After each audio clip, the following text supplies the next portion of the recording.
British Heart Foundation website, bhf.org.uk, is quite a good source of information and guides of how to stay heart healthy. Here we've got the good and the bad and the ugly with regards to cheese. So cheese, as we know, has got calcium and protein in it, but it's also quite high in fat. So let's have a look at the good ones. So quark, which is a creamy, soft cheese, is high in protein and it's virtually fat-free without any added salt, so that's a good one. Cottage cheese, fairly similar, 6% fat, 3% saturated fat, so fairly low in fat as cheese goes.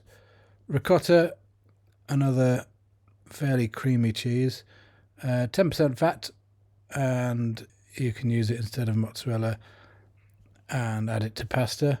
Reduced fat cheddar, so normal cheddar is presumably fairly high in fat, but this reduced fat option has about 22% fat, so that's not too bad. Mozzarella, you can find that on pizza, and it looks like it's got 21% fat there. Feta, rich and creamy soft cheese, 20% fat. And here we go with the bad. So camembert is quite high in fat, 23%, but 14% of that is saturated. So high salt levels as well, so to be eaten in moderation. Brie, I think, is fairly similar, 29% of fat, 18% of it is saturated, so less fat than cheddar or Stilton, it says. So Danish Blue, another high fat one.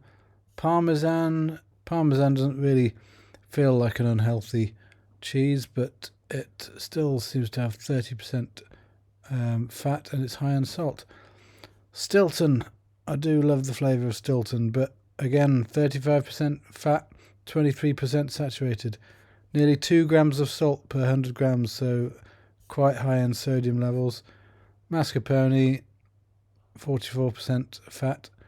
And then the ugly is the horrible smelly cheese that nobody wants to eat anyway.